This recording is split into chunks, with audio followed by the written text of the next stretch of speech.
This is the most intense part of Hurricane Nate making its way onshore. Here in Biloxi, Mississippi, this is inside the northern eye wall. Let me show you this here in the street this morning.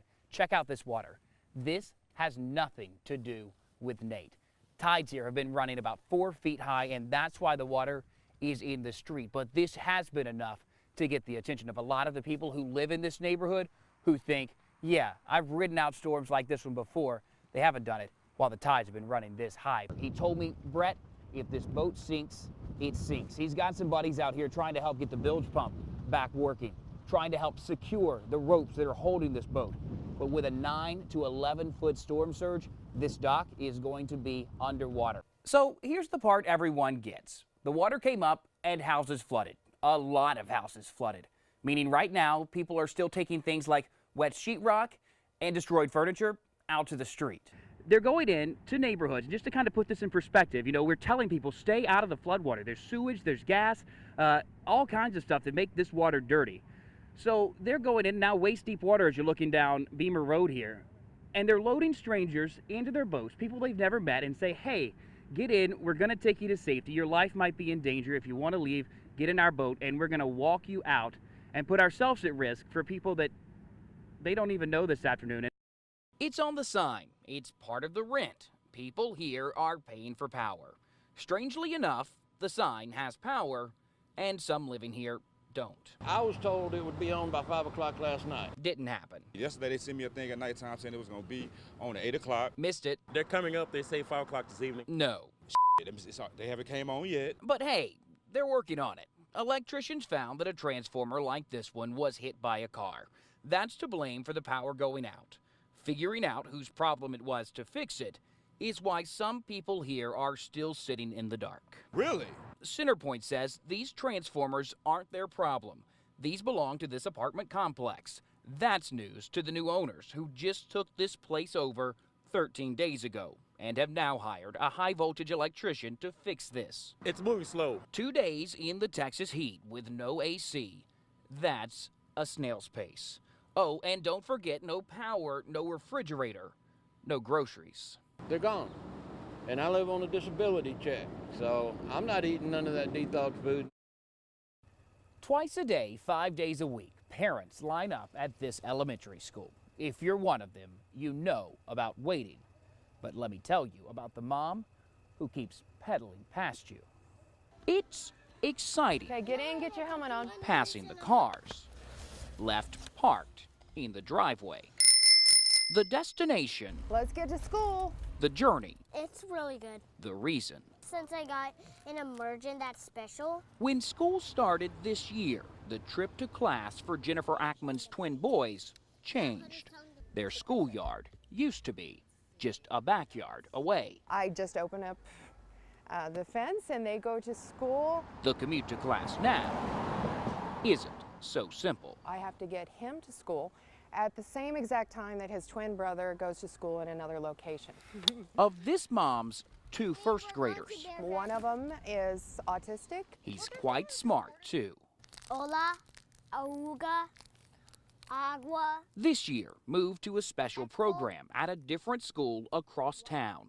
There's no bus and no way for this mom I didn't want them to be late for school. And to I sit knew the in lines were 2 gonna- lines at once. The only way to do this is to bicycle. Imagine her surprise That I zipped by people. I was in a hurry. I was slowing when up rush people hour started traffic. grinding their gears, I'm endangering the life of my child by pouting riding on a about being cycle in the passed wo- They did congratulate me for the flag. by a mom on a bicycle. Well, they shouldn't say that until they try it. Tried 12 miles of pedaling a day, That's nothing.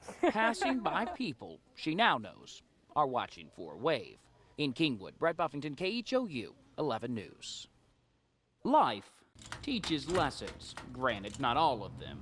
Latch on so easy. Bad things happen in life, and we either choose to let ourselves stay down or pick ourselves back up. Seems easy enough to say Life has thrown a few punches. until you hear the schooling life's shown to the man who just said it. You know, let me tell you, I've hit the canvas a couple of times. This is Orlando Gonzalez, a product of poverty. I took it as a lesson, you know. Life's tough.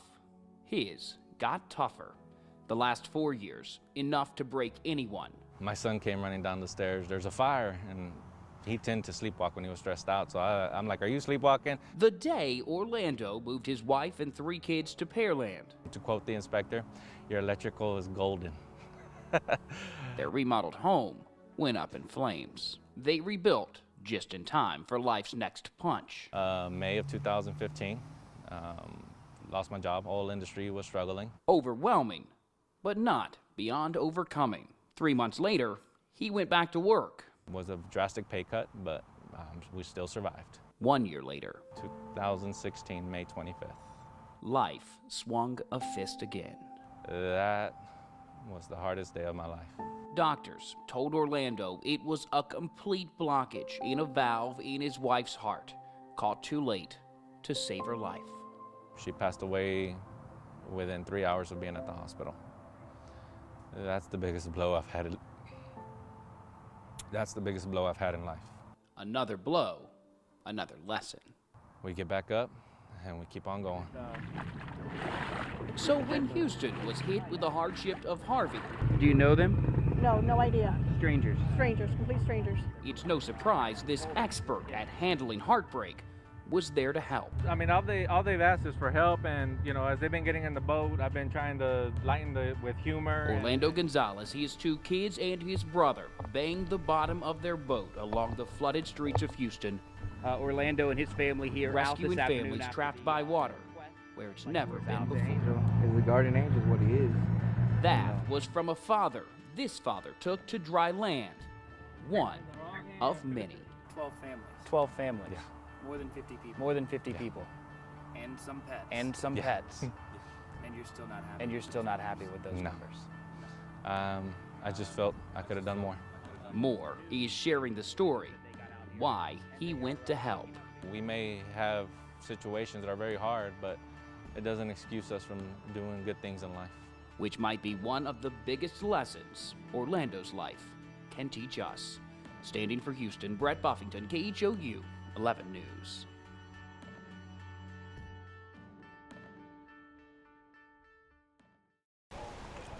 That saying about pictures and words You want a picture? is mighty fitting in this moment. That's nice. Nate Surf sacked this schooner here. The sky, the storm left behind, a setting too pretty to pass up. It's like the calm after the storm instead of the calm before the storm. Add in this. A little music to cheer everybody up after the hurricane. There you go. And it's like Biloxi never blinked. How rare. Yeah, you got that right. Right after a hurricane, this moment of relief. Yeah, it is. Usually you're picking up pieces everywhere, and all so far the only thing I've seen is trash. We can fix trash. For the thousands of words stapled to these snapshots. And we decided to come down and get some nice pictures of the boat. Not one sad about Nate not sticking around. In Biloxi, Mississippi, Brett Buffington, KHOU 11 How about News. a little Mardi Gras music?